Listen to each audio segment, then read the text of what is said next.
This is Play on Words from Big City Readers. Here's Miss Beth. Welcome back to the Play on Words podcast. It's Miss Beth, and today I'm super excited because we are welcoming back Dr. Carrie Jackson. You might remember her from our previous podcast episode all about ADHD. She is a psychologist in California, has a private practice, and shares amazing tips online. You can follow her at Dr. Carrie Jackson, and a fellow ADHDer. Carrie, welcome to the pod. Thank you for having me. Again, we had so much fun the last time we did our podcast, and so I am super excited to be here. We got a lot into our own diagnoses as well, too, so who knows? I know. Which, okay, to summarize for anyone that didn't listen to that episode, you were diagnosed after you finished your PhD? Yeah. After my PhD, I was late 20s. I don't remember exactly how old. But it's very much so the story with a lot of women, I would say, like having a later diagnosis. But I really attribute that to my mom being a preschool teacher. She thought that ADHD just meant you were hyper and didn't see it. I think a lot of people still think that ADHD just means like hyper. I have a story about that in a minute. Let me tell everybody what we're talking about today, and then I'll tell you that story.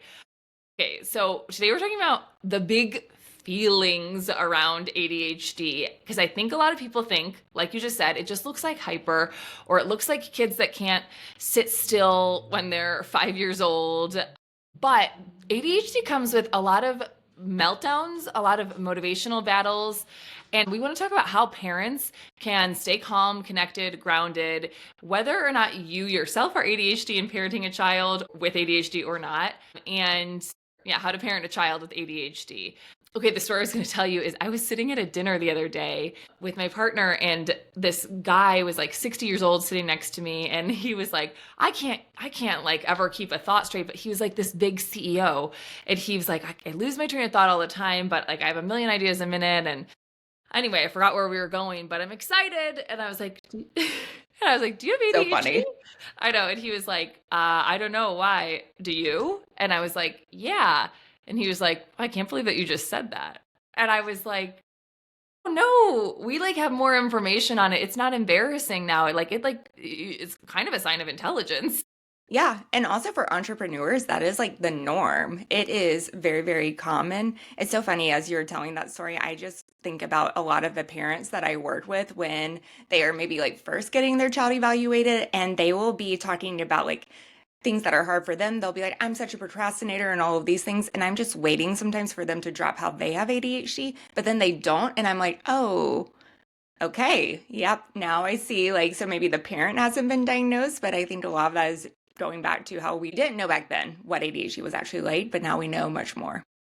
Yeah. Can you talk about that? I think that at least I've noticed. Okay, I think this is like the whole thing, right, in whatever your field is. But I often think like people know more about ADHD now, but I think a lot of people still do think that it just looks like you can't sit still and you can't listen and you're bad in school. But like you and I both were excellent students, well-behaved, had friends, and still both have ADHD. So maybe like talk about that, like maybe what it does look like or why people think that it just means like you're crazy and can't sit still.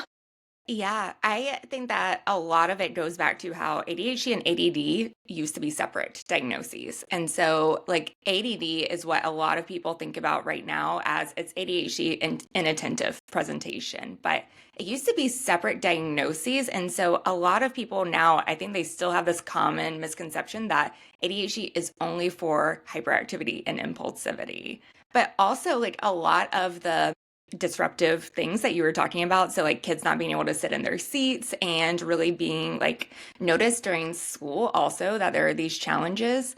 That's how some of the diagnostic criteria was initially developed in some of the questionnaires to assess ADHD. And now we are seeing like, there's actually some changes that we need to make with the diagnostic criteria, the ways we're assessing ADHD to account for the emotion regulation symptoms and to account for the inattentive symptoms too. Yeah, I definitely was inattentive. Like I got by, I passed, I was excellent in school. I was like teacher's pet. I had friends. And I do remember specifically one time in fifth grade, like the teacher was giving, like it was, must have been a spelling test. And you know how they give a sentence with the word, and Mhm. she used me in the sentence and like something really specific to like my like a story I had told her. But I remember her going, I guess I like didn't notice it, but I remember her going, "Oh, she missed it. She's not listening right now." And Oh my but I gosh. wasn't like, I know I wasn't distracted. I was taking a test, but I was like, she like saw like I was like in another world in my mind. Oh my gosh. Yeah. Well, I mean, I think it's hard to notice those symptoms a lot of the times because yeah, like you could just be focusing on something else or daydreaming, but like those inattentive symptoms, I totally hear you. They're like the hardest for me, definitely hard for a lot of kids and a lot of girls also, I will say, who more likely have inattentive symptoms also. I think that people really don't understand it in girls. I was talking to a friend the other day, and obviously I'm not a diagnostician. I can't diagnose somebody, but I have learned a lot about it because of myself. I learned a lot about ADHD because I have been diagnosed. I got diagnosed when I was 8. And I actually asked my mom about this. I was like, how did you know to get me diagnosed? Like, it was the 90s, girls especially. And I wasn't like quote bad. She was like, you were really good at whatever you wanted to do, but you had such a hard time making any decisions. And Oh, is that interesting. is that like Yeah. a sign? I hear that a lot with kids with ADHD. And I mean, the way that I think about it is like, okay, if you have a decision to make, some people may logically think through it step by step, like what would happen. But for ADHD people, it's like hard to organize your thoughts a lot of the times. And so it can make those in the moment decisions. It can leave you feeling really stuck a lot of the time. So I hear that a lot with like girls, especially, I would say. Yeah. Do you think that's why, like, it can look like, I know that we know ADHD, it's hard to like shift gears sometimes. So could that be why, like, for example, if you are like, we're having spaghetti for dinner, we're having spaghetti for dinner, and then you're like, oh, we're out of red sauce, we're actually having burgers for dinner. And it's like meltdown city. And you're like, what happened? Is that like connected to that at all? Yeah, it's like you have this idea in your mind, a plan, and then it doesn't go the way you were expecting. And I know a lot of people talk about offering choices to kids with ADHD. I'm curious for you if like you remember that being helpful or not helpful, because a lot of the times I find that offering choices can be good within reason, but it can also be really overwhelming to ADHD kids, and it can sometimes backfire. Yeah, actually, think for me as a kid and a grown up with my own inner child, I often like can't make a decision. I don't like to get to a restaurant before too many people because I don't want to pick where I'm sitting if it's a group. Like I want to show up and know that's the only seat left, so I have to go there. Hmm. So I actually hate having food in my refrigerator. This sounds horrible. But like I realize that I can only have the items to make whatever one recipe I'm making because if I go to the store and get say I'm going to make 2 recipes that week and get all the things, I just feel stressed that all those items are in the fridge. That is so funny because I cannot go to a well, I can go to a grocery store, but I find it way too overstimulating. So I now only will do like the order ahead and pick up because too many things going on. And even if I have my list of things that I will pick up, I forget things. Like I don't know how it happens, but I forget things or I lose things. So it's way Yes. better to do it ahead of time. I also like I clean out my closet once a month. Like I really hate having too much stuff. So even if I like the item, but I'm like, oh, I haven't worn it. I like to have like 6 things in my closet. It just is super overstimulating for me to have too many clothes. Like I just am like I hate seeing it. I'm just like I want less. I want to just have what I have in front of me. Yeah, yeah. And like all of these things that you're talking about with like feeling overwhelmed and like overstimulated by things, it's like that really does show like some of the emotional side of ADHD, you know? And I think it's another reason why in girls in particular, it can look more like anxiety at times, but all of these like overwhelmed feelings, frustration, irritability, it's the emotional symptoms are not talked about with ADHD, but they're a huge portion of it. Yeah. Okay. So we're going to talk about this and we're going to give people like practical advice on how to help your child. But can you talk about like how does the ADHD brain process frustration or disappointment differently than a neurotypical brain? Yeah, well, so we know that with emotions, there are like three different areas that ADHD people will struggle with for anything that happens, like a positive thing or a negative thing. People with ADHD react more strongly to those emotions regardless. So if you're a child, you tell them we're going to Disneyland tomorrow, then they have like this huge reaction. Sometimes that is a lot for parents to manage too. So really, really strong reactions. And then another part is the emotion regulation piece, which is okay, when they're up there and they've got this big emotion, how do they actually bring themselves down? And then the third piece that I like to talk about is like when something happens, there's a tendency to interpret it in a more like black and white thinking style. And especially with like rejection sensitivity, you might think like a more negative thing would happen, right? So maybe my friend who hasn't texted me back, they don't want to be friends with me anymore instead of thinking they actually are just busy doing other things right now. Yeah, so how do you help a child like that? Because like even I as an adult, if I'm I know that I'm dysregulated, I like if I'm like stressed, right? I am like not doing my exercises, my breathing, my exercising, my eating enough protein, like all of these things matter so much to me on how like if I text three different people like, "Oh, I'm free tonight. Can you hang out?" and all three say no, and I'm like, "Well, I have absolutely no friends." Everyone Yeah. hates me. And I'm an adult. Like, okay, so like a teenager, let's say, who is like not able to think clearly, isn't really focusing on how much protein, how much exercise they have, doing deep breathing, doing EFT tapping, like doesn't have a fully developed frontal lobe and they have like the hormonal imbalance. Like, how do we help them not spiral? Yeah. Oh my gosh, right. It's like a hard time when you have a teenager because they've got the teenage hormones and angst, and then you've got the ADHD on top of that. The first thing that I always start with parents is like giving your child or teen permission to experience those difficult feelings is actually really important. Like when you, as a parent, see that your child is upset, frustrated, or having a big emotion, your impulse is usually to jump in and try and fix it, right? Get rid of that emotion. But doing that doesn't actually help them with like really experiencing it over time and getting used to tolerating difficult emotions, right? Because there are going to be times as they grow up and they have to go through tough things. And the more they can tolerate it, the better. I think that people think that acknowledging the feeling means that we are okaying the behavior. So how do we like help people understand that? Yeah. So, I mean, I like to think about like how the emotion that your child is experiencing is always valid because it's their reality, right? And we cannot argue with the fact that they feel a certain way or that they are experiencing this emotion. The way that they actually express that emotion may be a more helpful way or a less helpful way, right? So, certainly, like acting out aggressively or being impulsive, those are the things where we wouldn't be validating that, right? And we wouldn't be really focusing on that piece, but certainly the emotion is something we are always acknowledging is valid. Okay, awesome. I actually did you watch Stranger Things? No, I didn't actually. Okay, tell It's me. actually so good. It's Really? like 10 years old at this point, 8 years old. We're rewatching it with a middle schooler, which is fun and she loves it, but I'm like I like it more the second time I'm watching it, but the first time I was kind of scared of it. Now I'm like this is fascinating.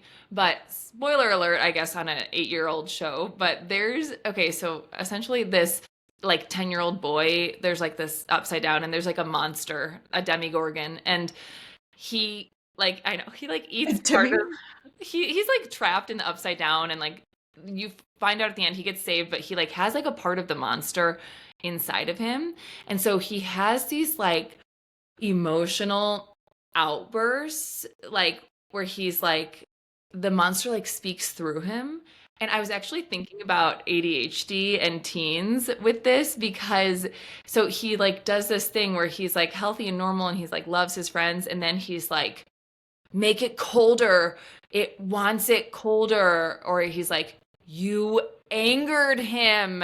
And then he like does something like he like starts shaking and he like loses control. And I'm like, oh my gosh, I think like this like demigorgon monster like living in him is kind of like a representation of, it could be a representation of a lot of things, right? But I had this ADHD on the mind, and I was like, I kind of feel like if we like almost like personified it as like this other part, that it's like you angered it. And like, so these moments of being like, oh, we're not having spaghetti for dinner anymore, or your friend didn't text you back, is like, you angered it. And it's like, here I come. And it just like spirals and tornadoes. Yeah. I am cracking up at your like impersonation of the Demigorgon or Demi-Organ. I don't know Yeah. which one it is, but I 100% agree with you around like personifying it as something separate than your child, because like that is so helpful when you are able to look at it and be like, okay, this emotional reaction is not my child. It is their ADHD that makes this hard for them. And with that, like I have a lot of parents who will say like, well, like, but I don't want to excuse it. And I'm like, totally hear that, right? And it's like, it's not an excuse. And definitely some things are harder for ADHD kids, but at the same time, like there's still things that they do need to learn. And we need to learn how to support them in that. Because like if we just view it as this is their ADHD, it's not something they can help, that's not going to help them or you either. Right. Like I'm imagining this like monster, right? Like nobody wants this monster to take over the whole town and kill everybody. But like when he's activated, there's like they're kind of like throwing it snacks. They're like, okay, like what do we do? How do we tame the monster? And so I think that is like, I think that in ADHD kids is an important piece. It's like in that moment of dysregulation, like kids need to borrow their regulation from us, from the grown up. And so like realizing like what's important now is the connection, not the correction. But then after like, because I think there's just like this monster, like let's like name it like some sort of monster, is like saying you're not loved, you're not wanted, you're too much. And so then if like the parent is like go to your room, or like Mhm. stop doing that, it's just like making the monster bigger. It's like, see, I told you, nobody loves you, nobody cares about you. And it just like starts talking louder and louder. Mhm. So like, so what would you say like to a parent to Yeah. help like connect in that moment before they correct, and then like, and then go into, okay, what can we do differently next time? Or what would you say? Yeah, I definitely think that less words is better for kids during that time, because you could be trying to say the best thing possible and the most supportive thing possible. But like you said, like their interpretation may be off because they're in their emotional brain. And so kids are not able to process in the same way when they're at a 10 on their emotions. And so even just like giving yourself permission to be there, be neutral, be calm, regulate yourself is actually probably doing more than you think it is. And it can feel like I need to do something to help them, but you may be more successful if you give yourself permission to just stay calm and not do anything. And later, then you can have a talk about it, right? You can talk about what skills you could use next time, maybe something you could do differently. But problem solving in the moment is usually super hard for kids and families. Yeah. That just made me think this is probably, I'm probably going to regret sharing this story, but like years ago, I was in a fight with my partner, and I was like pretty dysregulated. Like I was like sick. I was going through something at the time. Like I was like really not myself, and he should not have picked a fight. Okay. I'll just say that. But I was like, what are you not saying? And he was like, nothing. I'll let it go. And I was like, no, yell at me. And I was like, say what you want to say. And he was like, I love you and I want to be with you. And that's it. And I was like, I was calm then. And I was like, oh. And then like I was able to like see through what we were discussing. But like the shortness of like just that, like it was like, I think my monster was like really like the emotional piece of ADHD like does get dysregulated. And it was like, oh, that's it. Mhm. You do want to be with me? You're not going to leave me? Okay, now the monster can go to sleep. And you were really overstimulated, it sounds like, and like also like kind of needing some stimulation, because sometimes it's like you want someone to match you and it can feel frustrating. But I mean, like, especially with kids, I will say it's hard. Like, maybe they need another type of stimulation, right? Yeah, why do kids with ADHD like kind of like I've heard they like love to be yelled at? Yeah. Or they love to argue. That's another one I Yeah, hear. I just saw, did you post that about I like think I, they usually end up being lawyers?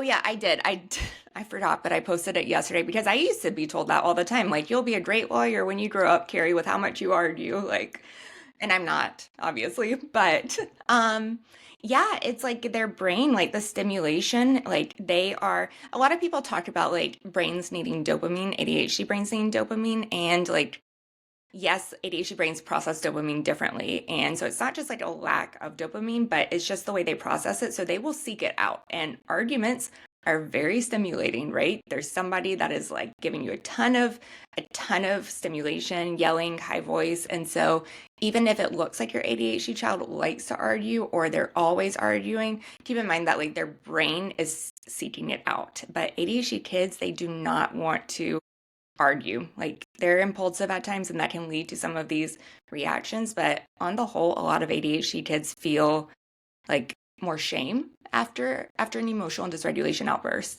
Okay, let's talk about the myth. Okay, well, first of all, I have a quick question. What do you think about how everyone says, like, oh, everyone has ADHD now? Oh my gosh, it drives me crazy. Like, it drives me crazy. There have been so many things I've seen lately that people are saying about ADHD, and it just grinds my gears, you know. But everybody is a little bit ADHD. It's like, no, that is not the case at all. Yes, ADHD rates are increasing, but the reason for that is multifactorial. It's like a lot of different reasons. So for one, like a couple years ago, actually the diagnostic criteria for ADHD did change where initially you had to show these symptoms before 7 years old. Now it's before 12 years old. The reason for that is because we know that for adults who are diagnosed with ADHD, they're not able to reliably look back on symptoms at that age. So yeah, makes a lot of sense for like some of the adults that are getting diagnosed, but even there are some interesting research showing that, of course, the increased awareness is helping, but then at the same time, what we see is that there are some changes in genetics over time that are actually potentially leading to some of the increased rates, particularly with like later pregnancies for men and women in general. Yeah. Wow. Mm-hmm. Okay, interesting. Okay, let's talk about motivation. So Yeah. you mentioned like the dopamine part. So I feel like task initiation is difficult for people and kids with ADHD. Kids are people. I could just say people with ADHD. But so what's actually happening with dopamine and task initiation with people with ADHD? Yeah, so when it comes to like starting a task, like people with ADHD, they have a hard time getting started on it because it feels like an insurmountable task, right? So there are so many things that go into it. And a lot of the times it's what we make up in our heads. Like, I need to be motivated to do the task. I need to have my desk clean. I need to like be ready. Like, I have to like actually be ready to start work. I don't know if you experience any of those when you're like trying to get motivated on tasks. Yes. Yeah. Yep. So that's what happens a lot for like kids, teens, and tweens and adults with ADHD. And the motivation piece, it is truly a brain difference. I even think about motivation, I would say, differently than what a lot of people may think about it. So, like, if you say your ADHD child is not motivated, you're looking at ADHD and motivation as like this finite resource, right? And it's like this thing that we only have a set amount of motivation to do things throughout the day. But the reality is that motivation is really just where we're directing our energy in the moment, right? So if you are scrolling on TikTok, what are you motivated to do right then? TikTok. TikTok. Yeah, That's right? it. That's my life. Mm-hmm. Yep. I And exist only on TikTok. I know, and it's easy to be motivated to be on TikTok, right? But so if your child is scrolling on TikTok and they're not doing homework, it's not that they're not motivated, it's just that their motivation is directed towards TikTok, and we need to find environmental strategies to direct their motivation elsewhere. Okay, so like what would that look like? Yeah, Taking well, TikTok away? I mean, I would say like we definitely want to make those exciting things less available in the moment, right? For myself, I have to have like my phone outside of the room if I'm doing something on the computer because when it is within our reach, yes, our motivation is more easily directed towards that. So that's already an environmental change that is really easy for us to do. It's just like changing what we're doing in the moment. I think it's also really important to think about like how to break things up into small steps. So Like with task initiation, if you are trying to do something and it feels too big, you're not going to do it. So ask your teen, ask yourself, how can you make this smaller, right? I think that's so good because I actually I used to be very in classic ADHD, always having a big interest that becomes like maybe a career. But I used to be a juicer, and I actually like had like a small bakery that I like would make protein treats and sell my green juices. What? Yeah, I know. What? How did I not know this? I don't know. I also used to be a comedian. I Oh know. my gosh. I know. I also have written a TV show, but My gosh, I love these random things I'm finding out about you. but I remember I was reading all about like nutrition and stuff in the juicing, and it they were talking about this nutritionist was talking about like don't make yourself only eat organic fresh vegetables. Like if the easiest thing for you is canned vegetables, then that is the vegetable you're going to eat. If you make yourself do that, you're going to crash. Like if that's not easy to keep up with. And I think that is so true in every area of life, in reading and teaching kids to read. Like if we say like, okay, my goal is to read 20 books a month, like that's unattainable. So like making the things more like right sized. And so Mhm. one of the things I personally do, and I moved recently and I was like, I don't have my system set up, and I didn't realize. I thought that I like don't have that many ADHD symptoms, but then, my partner's like, you leave the doors open in the cabinets, or he follows me around and turns off all the lights afterwards. Sometimes I leave the sink running, and I'm like, well, that's because I'm not in my regular routine here. Mhm. Like I didn't realize that I function because of like all of the steps. I've like literally had hijacked my life to be like boom, boom, boom, boom, boom. Like my keys go here. And then when that's taken away, I'm like, uh-oh. Yeah. So what you were describing is also like what I always recommend to families, like trying to get your teen to build a habit is like you want these new things that they're trying to do to basically be reactions to their environment. So like you don't want it to be something they have to do brand new. You want it to be just a normal reaction. So for example, like placing my meditation next to the coffee machine, because when I wake up, I am going to go get my coffee and eat breakfast as the first step. I don't have to then remember to go get my meditation. It is truly just a reaction for me to open it and take my meditation in the morning. Same for you with your keys also. That's a good example. Yeah. Oh my gosh. And I like literally like lost it when I couldn't find my keys. I'm like, where are they? I'm like looking at every floor. But I also, one of the things that I've instilled, like instead of like, here's where everything goes, because, like everybody in the house needs a routine. And instead of being like, okay, everybody put your stuff away, like nobody in the house is doing that. But I'm like, okay, here's something I do is put it in one place. So like, I don't put something down. I'm like, I'm not going to put my coat down because I'm going to put it away. So sometimes I do walk around like holding a pan that I was like filling up, and then I like remember something upstairs, and I like walk upstairs and I'm still holding the pan because I'm like, well, my rule is, one spot. I only put it down once. You So, are really good at not trusting your ADHD brain then. Like, like you're well, really good. Well, in some ways, sometimes I like get hurt because sometimes I will be like likely to be like, oh my gosh, that curtain is a mess. And then I like stand on the windowsill and I'm holding the pan and I like just got to fix it. And then I fall and it's.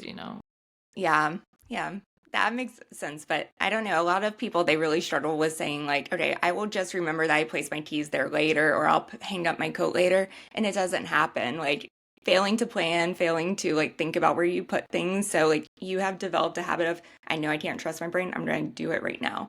Yes. Yes. Okay. Talk to me about what is good about these big feeling kids. Like, what are the strengths that you most often see in kids, like once the adults in their life understand them better? What does that look like? They're super empathetic, like super good friends. They really are big feelers in every single way. And I see so many ADHDers who are basically like such good friends and will always be there to support their other friends, even adults too. But I love that about them.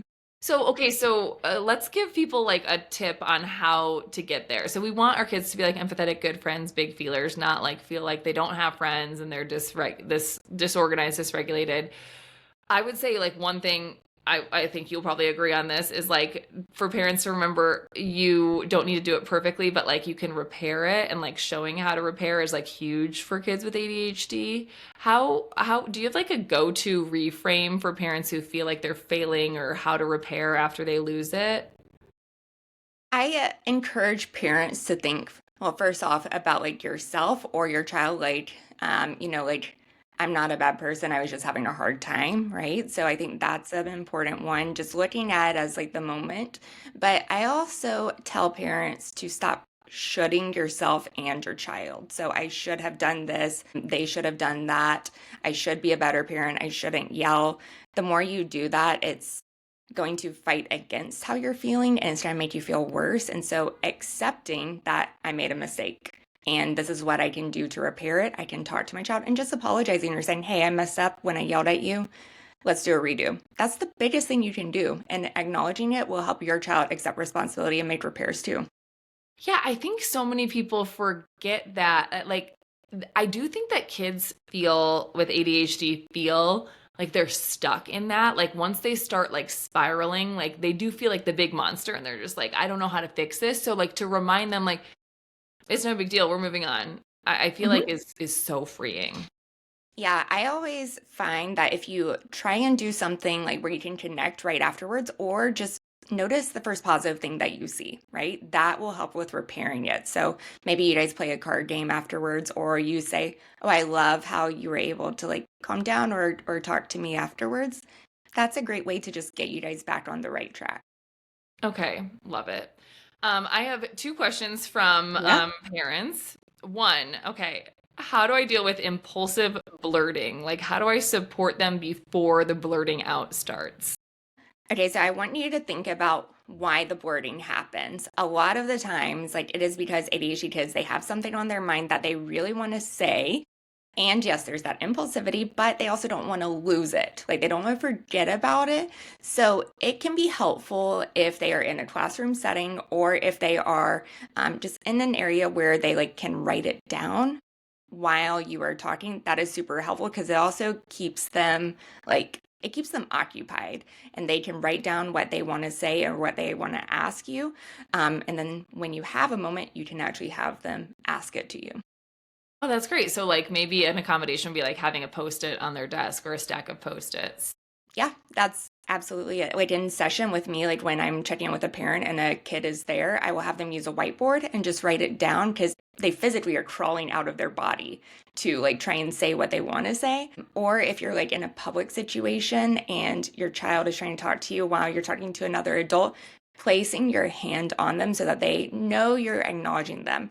And then like removing your hand when it's their turn can help. Okay, how to handle upset kid who is having a hard time socializing with peers at school? Ooh, well, the thing is, like socializing, difficulty socializing with peers, there's honestly so many ways that that can go, I would say. I mean, first, I think like stepping back and thinking about like, okay, where are these difficulties with socializing coming from? Because yes, ADHD kids can be more impulsive, and sometimes they may say things that may look different to other kids. But I have also heard from a lot of parents where, like, when an ADHD kid does blurt something out, the other kids react in a way that I think is socially unskilled, also. Like, they may say, "You're annoying." And I think we need to put as much attention onto how other kids are reacting, also as your child. So again, like that's just one example of some of that impulsivity that I see a lot with the social challenges. That's really great. Okay, how can you help a parent see their big feeling child, their feelings as strengths instead of a flaw? I guess it would probably start with like the parent seeing it as a strength first and then helping Mhm. their child. But do you have any suggestions there?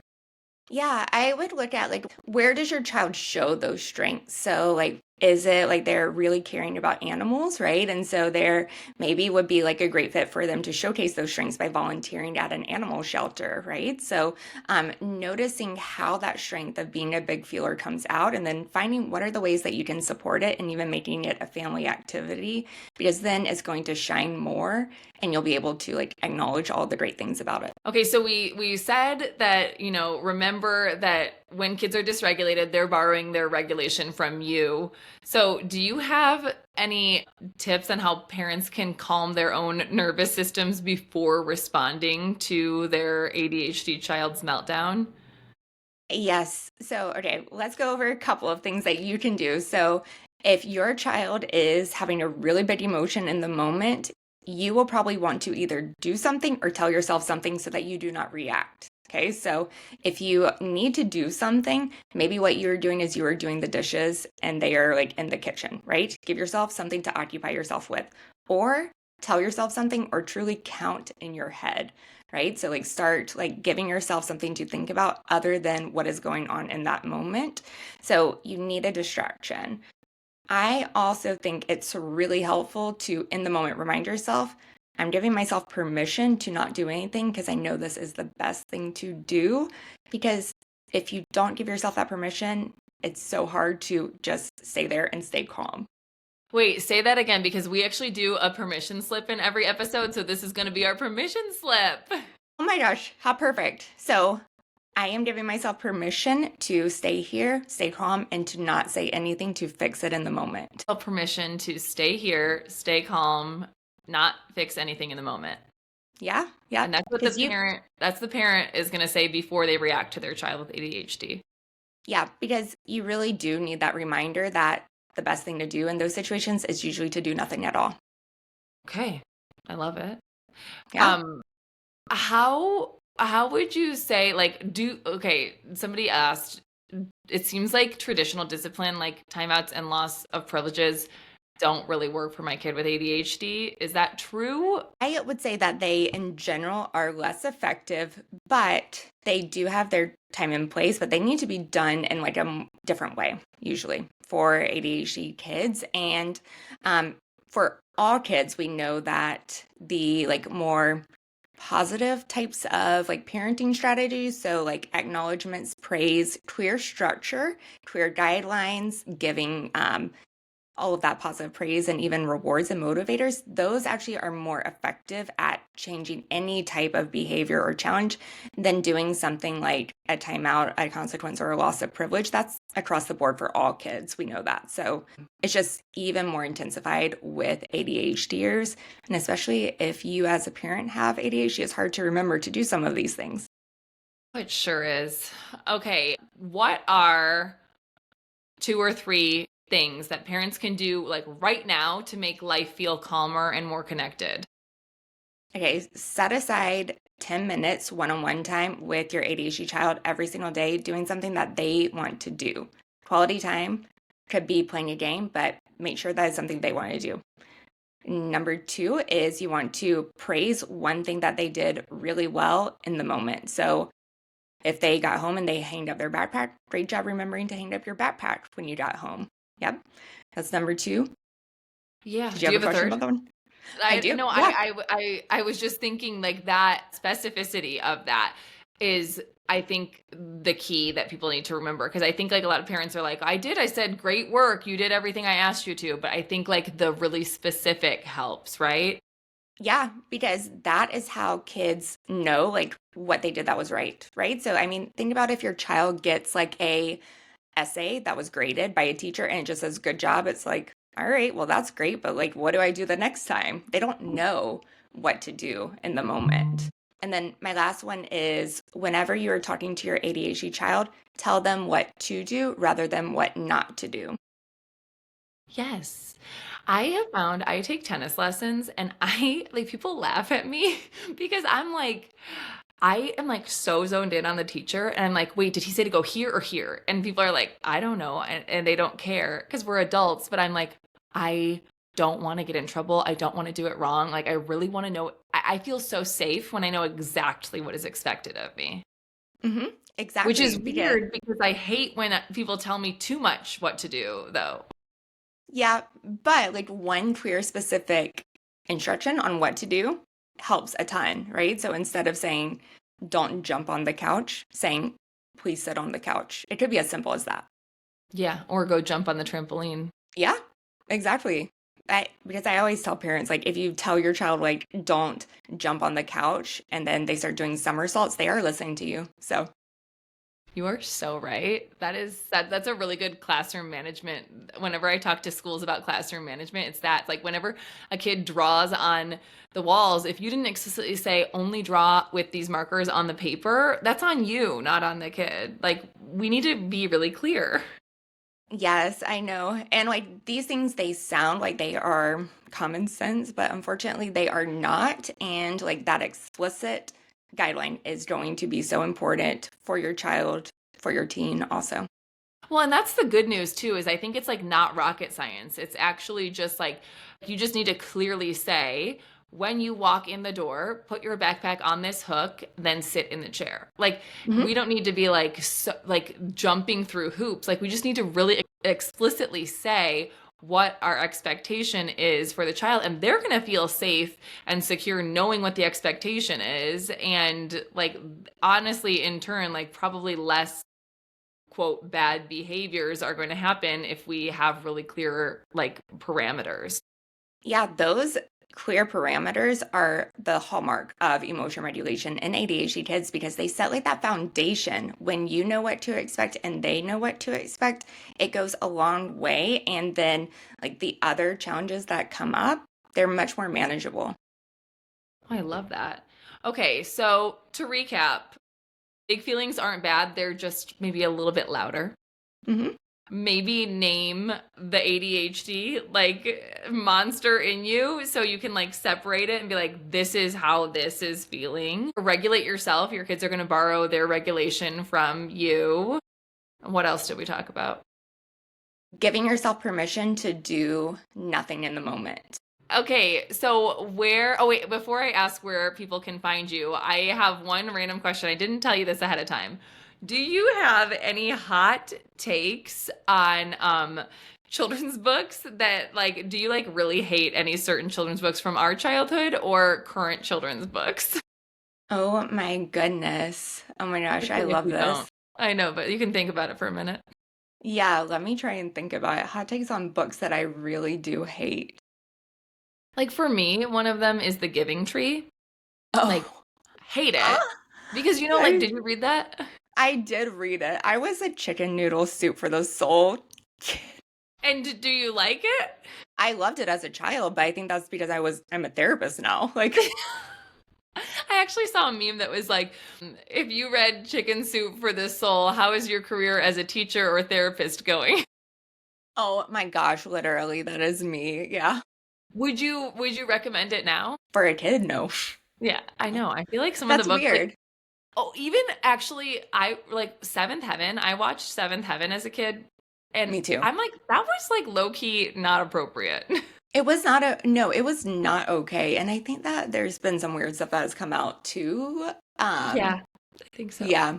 But it's like that's like kind of like the hot take is like of it's like not like there's anything explicitly wrong with these things, but then when you like dig deeper, you're like, is this actually not emotionally appropriate for a Appropriate. child? And maybe for some kids it's fine, but like for me, a deeply feeling child, The Giving Tree was not like hot take, but I hated The Giving Tree because I felt so sad. I felt so sad for every tree I ever saw. I felt so sad reading that book. I felt sad when I saw the cover of that book. And like it like you know like it teaches like give of yourself and like I just think we want kids like we don't need to swing so far the other way that we say like don't help others, but like I just think like our generation, like millennials in general, we're told like, you know, be quiet. This is what you have to do. Like be a martyr, like, you know, Yeah. and I don't know Hmm. that. Yeah, I don't, I don't have like a great hot take on a book because honestly, like one of the hard things I feel like about my ADHD is I forget books right after I read them and I forget movies right after I watch them. But a lot of the like Disney fairy tales definitely do not have good actual themes for kids, I would say. Like Ariel getting her voice taken away. There's a lot of controversial stuff in there. I actually lived in Copenhagen, Denmark, and like took an English class on Hans Christian Andersen, who created all of those stories. And I remember reading the real ones, and I was like, oh no, this is not what we want to be telling kids at all. So, Okay, that's a hot take. We'll take it. Um, wait, I just had a question. What was I just going to ask? Go Dog Go was my favorite book as a child, though. Go Mine Dog too. Go. Wait, mine too. Or I love Go Dog Go. It was like me and my dad's book. And then what was that? It said, do you like my hat in it a lot, Yeah, right? I do Yeah. not. Yeah. Oh Goodbye, my goodbye. gosh. Um, Wait, you just said something about Ariel voice taken away. Disney. I don't remember what I was going to ask you. It was something specific about you. I can't remember. Tennis. Reading, I forget things. That was it. Yeah. Look at us. We got back. I love how like it's about me forgetting things and then we forgot what We forgot. But okay, you were on the fence about reading God of the Woods. Yes. And you liked it, right? I loved it. Definitely did miss some plot lines. Same. I But miss most plot lines. But I really thought I was like, I'm not going to be able to keep up with all of these characters. And I did way better than I thought I would. And it was really good. Highly recommend. You read it, right? I did too, and I liked it. And I told you, you said like people said that you wouldn't like it, and I was like, I think you would. Yes. And why did people say you wouldn't like it? It's very long. The storylines they thought would be too long for me, and it would be hard for me to keep track of all the characters. Yeah, but sometimes doesn't like more chaos feel calmer? Yeah. And Is there a reason for that? I think it's just like what our brains are used to sometimes, and like familiarity can feel nice, and it can be what we're used to. But I also read it in like the span of like a few days, I think, which helped me with remembering things. Yeah, that's good. I love it. Yeah. Okay, where can listeners find you if they have more questions? Because I'm sure they do. Yes, so I am on Instagram and TikTok. That's really on right now that I'm on, but you can find me there. I am at dr.Carrie Jackson. And then I have a website, drcarriejackson.com, where I've got tons of resources for parents of ADHD kids, tweens, and teens. So you guys can definitely check out all my free resources there. And Instagram and TikTok, would love to see y'all. Love it. And I hope this conversation helped you remember like you are not alone. You're doing a great job and you have permission to like take a break, take it easy. In fact, that's probably going to help your child. And there is nothing wrong with your child. They just don't have the skills that they need yet to live in the world that we're asking them to live in, or the classroom that we're asking them to be in. So Carrie, thank you so much for being here. It's so fun to have you as always. It is always so fun to see you. And, chatting with you is just like chatting with a friend. So I love seeing you and chatting about all things ADHD because we have it in common and, we support a lot of the same kids. Yes, I love it. And it's kind of like body doubling here. So we're Literally. Like, right? Okay, thanks for tuning into the Play on Words podcast from Big City Readers. You can find all of our related resources at bigcityreaders.com about emotional regulation and parent guide on how to talk to your child's teacher as well, and we'll link them in the show notes. If you like this show, please rate and review and share it with a friend. I'll see you next time.